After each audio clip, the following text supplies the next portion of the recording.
ಇದೇನಪ್ಪ 2500 ನೋಟು ಯಾವಾಗ ಬಂತು ಇದು ಅಂತ ನೋಡ್ತಿದ್ರಾ? ಫೋಟೋ ಬೇರೆ ಗಾಂಧೀಜಿ ಅವ್ರದ್ದಿಲ್ಲ, ನಾಲ್ವಡಿ ಕೃಷ್ಣರಾಜ ಒಡೆಯರ್ದಿದೆ. ಇದು ಯಾವಾಗಿನ ನೋಟು ಅಂತ ಕೇಳಿದ್ರೆ ಇದ್ರ ಬಗ್ಗೆ ಹೇಳೋಕ್ಕೆ ಸರ್ ಇದ್ದಾರೆ. ಸರ್, ನಿಮ್ಮ ಪರಿಚಯ. ಹಾಯ್, ನಮಸ್ತೆ. ನನ್ನ ಹೆಸರು ಹರೀಶ್ ಕುಮಾರ್. ನಾನು ಮೂಲತಃ ಬೆಂಗಳೂರು ನಿವಾಸಿ. ಮೈಸೂರು ದಸರಾ 2025 ತುಂಬ ವಿಜೃಂಭಣೆಯಿಂದ ನಡೀತಾ ಇದೆ. ಅದ್ರ ಜೊತೆಗೆ ನಮ್ಮೊಬ್ಬರು ಸ್ನೇಹಿತರು ಕೂಡ ಸಿಗ್ತಾರೆ. ಅವರಿಗೆ ಇದ್ರದ್ದು ಎಕ್ಸ್ಪ್ಲೈನ್ ಮಾಡೋಕ್ಕೆ ನಾನು ಹೊರಟಿದ್ದೀನಿ. ಸೊ ಎಕ್ಸ್ಪ್ಲೈನ್ ಮಾಡೋಕ್ಕೆ ನಾನು ರೆಡಿನಾ ಸರ್? Ready sir. ಓಕೆ, ಈ ಒಂದು ನೋಟು ಬಹಳ ಆಕರ್ಷಣೆಯಾಗಿದೆ. ಏನೋ ತಿಳ್ಕೊಬೇಕು ಅನ್ನೋದ ಕುತೂಹಲ. ಯಾಕೆಂದರೆ ಇಲ್ಲಿ ಗಾಂಧೀಜಿ ಇಲ್ಲ, ಅದ್ರ ಬದಲು ಯಾರೊಬ್ಬ ಮಹಾನ್ ವ್ಯಕ್ತಿ ಇದ್ದಾರೆ. ಸೊ ತಿಳ್ಕೊಳ್ಳೋಣ ಬನ್ನಿ ಏನೇನಿದೆ ಅಂತ.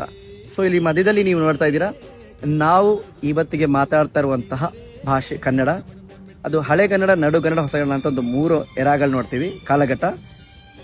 ಹಾಗಾಗಿ ನಮ್ಮ ಭಾಷೆ 2500 ವರ್ಷ ಹಳೆಯ ಭಾಷೆ. ಜೀವನದಲ್ಲೇ ನಾವು ಮರೆಯೋಕ್ಕೆ ಆಗದಿರೋಂಥ ಒಬ್ಬ ಗ್ರೇಟ್ ಲೆಜೆಂಡ್ ಯಾರೋ ನಮ್ಮ ಲೈಫಲ್ಲಿ ಇದ್ದಾರೆ ಅಂತ ಹೇಳಿದ್ರೆ ಅವರು ನಾಲ್ವಡಿ ಕೃಷ್ಣರಾಜ ಒಡೆಯರ್. ಸಾಕಷ್ಟು ಕೊಡುಗೆ ಹೇಳ್ಕೊಟ್ಟಿದ್ದಾರೆ.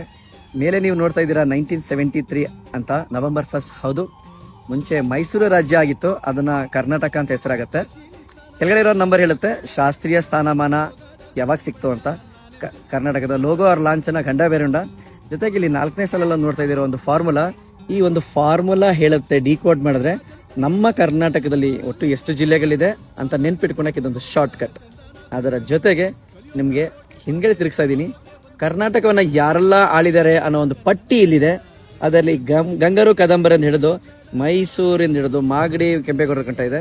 ಜೊತೆಗೆ ಅತಿ ಹೆಚ್ಚು ಗಂಧದ ಮರ ಇರುವಂತಹ ರಾಜ್ಯ ಯಾವುದನ್ನಿತ್ತಂದರೆ ಅದು ನಮ್ಮ ಹೆಮ್ಮೆಯ ಕರ್ನಾಟಕ, ಅದುವೇ ಗಂಧದ ಗುಡಿ. ಅದರ ಜೊತೆಗೆ ಮೊಟ್ಟ ಮೊದಲ ಮೈಸೂರು ದಸರಾ ಯಾವಾಗ ಶುರುವಾಯಿತು ಅಂತ ಹೇಳಿದ್ರೆ 610. ಹಾಗೇ ಮೇಲ್ ಬಂದರೆ ಒಂದು ಸೂತ್ರ ಕಾಣ್ತದೆ ನಿಮಗೆ 3ನೇ ಸಾಲಲ್ಲಿ, ಕೂದಾಶೀಮ ವಿಯು ಗೀಚಂ. ಇದು ಹೇಳುತ್ತೆ 8 ಜ್ಞಾನಪೀಠ ಪ್ರಶಸ್ತಿ ಕವಿಗಳನ್ನ ನೆನ್ಪಿಟ್ಕೊಳಕ್ಕೆ ಒಂದು ಸಾಲು. ಅದರ ಜೊತೆಗೆ ನಿಮ್ಗೆ ಇದ್ರ ಪಕ್ಕದಲ್ಲಿ ನೀವು ನೋಡ್ತಾ ಇದ್ರೆ ಕರ್ನಾಟಕದ ನೃತ್ಯ ಯಕ್ಷಗಾನ, ಕರ್ನಾಟಕದ ಸಂಗೀತ ಕಾರ್ನಾಟಿಕ್ ಸಂಗೀತ. ಒಟ್ಟಾರೆ ನಾವು ಕನ್ನಡಿಗರು ಹೆಮ್ಮೆ ಪಡುವಂಥ ಸಾಕಷ್ಟು ವಿಚಾರಗಳನ್ನ ಪುಸ್ತಕದಲ್ಲಿ ಓದೋಕ್ಕೆ ಸ್ವಲ್ಪ ಬೇಜಾರಾಗುತ್ತೆ ಅಥವಾ ತಲೆಯಲ್ಲಿ ನೆನ್ಪಿಟ್ಕೊಳಕಲ್ಲ. ಈ ಒಂದು ನೋಟು ನಿಮಗೆ 30 ಮಾಹಿತಿ ಮನಸ್ಸಿಗೆ ಮುಟ್ಟುತ್ತೆ, ಮೆದ್ದಲ್ಲಿ ಉಳ್ಕೊಳುತ್ತೆ. ಈ ಒಂದು ಅದ್ಭುತ ಏನು ನೀವು ಒಂದು ಸೃಷ್ಟಿ ಮಾಡಿದ್ದೀರಾ, ಇದರಲ್ಲಿ ನಮ್ಗೆ ಡೌಟ್ ಇತ್ತು ಅಂತಂದ್ರೆ ನಾವು ನಿಮ್ಮನ್ನ ಹೆಂಗೆ ಸಂಪರ್ಕ ಮಾಡ್ಬೋದು ಅಂತ. ಇದನ್ನ ವಿದ್ಯಾರ್ಥಿಗಳಿಗೋಸ್ಕರ ಮಾಡಿರೋದು. ಇದರಲ್ಲಿ ಯಾವುದೇ ಒಂದು ಅನುಮಾನ ಬಂದ್ಬಿಟ್ಟು ಡೌಟ್ ಕ್ಲಿಯರ್ ಮಾಡ್ಕೋಬೇಕು ಅಂದ್ರೆ ಇಲ್ಲಿ ನನ್ನ ನಂಬರ್ ಕೂಡ ಕೊಟ್ಟಿರ್ತೀನಿ. ಈ ನಂಬರ್ಗೆ ಫೋನ್ ಮಾಡಿ ಅವ್ರ ಜೊತೆ ಮಾತಾಡ್ಬೋದು. ಏನೇ ಒಂದು ಡೌಟ್ ಇದ್ರೆ ಕೇಳ್ಬೋದು. ಹಾಗೆ ಈ ನೋಟ್ ಬೇಕು ಅಂದ್ರು ತಿಳಿಸ್ಕೋಬಹುದು. ಧನ್ಯವಾದಗಳು ಸರ್. ಧನ್ಯವಾದಗಳು. ಕುವೆಂಪು ಬೇಂದ್ರೆಯಿಂದ ಕಾರಂತ ಮಾಸ್ತಿಯಿಂದ ಧನ್ಯವೀ ಕನ್ನಡ.